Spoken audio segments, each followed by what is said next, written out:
करके जहां बड़े नेता राहुल गांधी, तेजस्वी यादव जी खड़े थे, वहां तो दिखे नहीं।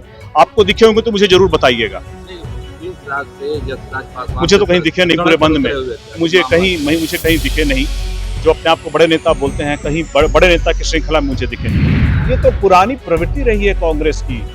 जब जिस नेता की उपयोगिता खत्म हो जाती है, उसको कैसे उन्होंने हमेशा अपने सम्मान से ही बाहर किया है। आप देख लीजिए, याद कीजिए सीताराम केसरी जी के साथ क्या हुआ था, नरसिम्हा राव जी के साथ क्या हुआ था, पूर्व प्रधानमंत्री जी थे, उनके साथ क्या हुआ था। तो पप्पू यादव जी और कन्हैया जी के साथ हुआ है, तो ये कांग्रेस में पहली बार थोड़ी ही हुआ है। कल विपक्ष के द्वारा बिहार बंद किया गया था, जिसको लेकर तमाम महागठबंधन के नेता हैं वो सड़कों पर उतरे थे। लोकसभा के नेता प्रतिपक्ष राहुल गांधी भी पहुंचे थे। वहीं बात करें तो पूर्व केंद्रीय मंत्री पशुपति कुमार पारस की भी पार्टी है, वो अब महागठबंधन के समर्थन में है और उनकी पार्टी गठबंधन में भी शामिल होने वाले हैं। वहीं बात करें तो कल वो भी उनकी पार्टी भी सड़कों पर उतरी, जिसको लेकर जमुई के सांसद है चिराग पासवान के जीजा हैं, वो तंज कसते हुए नजर आ रहे हैं। अरुण भारती साफ तौर पे कर रहे हैं कि अपने आप को बड़े नेता मानते हैं, तो वो तो वैन पर नजर नहीं आए।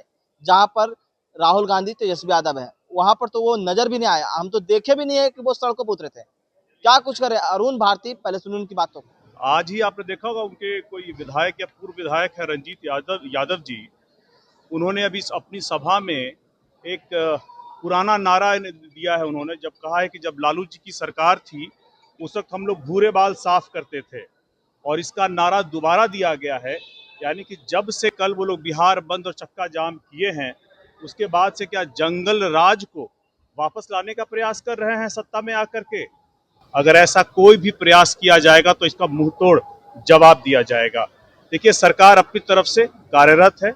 आपने देखा होगा कि पीछे कुछ घटनाएं हुई थी, हम लोगों ने भी सवाल उठाए थे, लेकिन सरकार ने मजबूती से पुलिस को निर्देश दिए और पुलिस ने इस पे कार्रवाई करते हुए अलग अलग जितने भी अपराध हुए हैं सभी पर कार्रवाई कर रही है। और मुझे पूर्ण उम्मीद है कि आने वाले समय में सभी दोषियों पर आरोप साबित करके त्वरित कार्रवाई करके न्याय दिलवाया जाएगा। आपने कहा था कि बिहार लहू लुहान हो रहा है, लेकिन आप ही लोग का सरकार है, एनडीए की सरकार है बिहार में, तो क्या लगता है? मैंने कब कहा लहू लुहान? मैंने कहा था कि अब जो भी कानून व्यवस्था है उस पर हम लोगों ने सवाल उठाए थे, ताकि देखिए, गठबंधन के सहयोगी होने के तौर पर आप जब गठबंधन में आते हैं तो बिहार को आगे ले जाने के लिए, चीज़ों को बेहतर करने के लिए आते हैं। जिस समाज से आप आते हैं उस समाज की अगर कुछ चिंताएं, कुछ कंसर्न्स, कुछ ऐसी चीज़ें जो उनको समाज में नहीं होनी चाहिए आती हैं, तो गठबंधन के एक गंभीर और जिम्मेदार सहयोगी होने के तौर पर उन मुद्दों को उठाना भी आपकी जिम्मेदारी है। उस मुद्दों को उठाए जाने के बाद उस पर कार्रवाई हुई है, और आगे भी कोई ऐसा होगा तो सरकार उस पर एक्शन लेती रहेगी।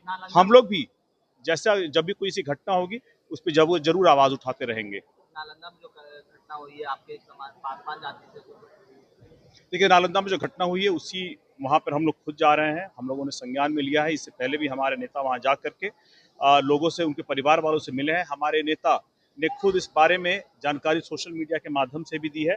आज हम लोग खुद ही जा करके वहाँ पर देखेंगे। लगभग उसमें से लगता है 5 लोग गिरफ्तार हो चुके हैं, और जो बाकी लोग हैं उनको भी खोजा जा रहा है। जल्द ही इस पे भी सभी लोग जो भी दोषी पक्ष हैं उनको गिरफ्तार करके उनके ऊपर कार्रवाई अवश्य की जाए। रामविलास पासवान के बाद चिराग पासवान के चाचा जी यानी पशुपति पारस के नेता भी महागठबंधन के नेताओं के अब साथ आना चाहते हैं, चुनाव साथ में लड़ना चाहते हैं। क्या लगता है कितना असर पड़ेगा? मुझे तो वैन में दिखे नहीं, वैन में बड़े नेता थे, वहां तो कहीं दिखे नहीं। जहां सब लोग ऊपर से खड़े होकर के जहां बड़े नेता राहुल गांधी, तेजस्वी यादव जी खड़े थे, वहां तो दिखे नहीं। आपको दिखे होंगे तो मुझे जरूर बताइएगा। मुझे तो कहीं दिखे नहीं पूरे बंद में, मुझे कहीं दिखे नहीं। जो अपने आप को बड़े नेता बोलते हैं, कहीं बड़े नेता की श्रृंखला में मुझे दिखे नहीं। पप्पू यादव और कन्हैया कुमार को मंच साझा नहीं करने दिया राहुल गांधी जी के साथ, हम लोगों को धक्का देकर के नीचे कर दिया गया। ये तो पुरानी प्रवृत्ति रही है कांग्रेस की। जब जिस नेता की उपयोगिता खत्म हो जाती है, उसको कैसे उन्होंने हमेशा अपने सम्मान से ही बाहर किया है। आप देख लीजिए, याद कीजिए सीताराम केसरी जी के साथ क्या हुआ था, नरसिम्हा राव जी के साथ क्या हुआ था, पूर्व प्रधानमंत्री जी थे, उनके साथ क्या हुआ था। तो पप्पू यादव जी और कन्हैया जी के साथ हुआ है, तो ये कांग्रेस में पहली बार थोड़ी ही हुआ है, तो इसकी तो हमेशा परंपरा रही है। उसी परंपरा को राहुल गांधी जी आगे बढ़ा रहे हैं। क्या लगता है उनकी लोकप्रियता बढ़ जाए इसके कारण वोट नहीं चलेगी, उनकी लोकप्रियता बढ़ जाएगी? बस आपका सब मेरे साथ आपने अपने सवाल का जवाब खुद ही दे दिया है। तो आपने सुना अरुण भारती किस तरह से तंज कसते हुए नजर आ रहे हैं पशुपति कुमार पारस पर, और वहीं बिहार में बढ़ते अपराध को लेकर भी क्या कुछ करे थे आपने सुना है। इस तमाम खबरों न्यूज़ 5 के साथ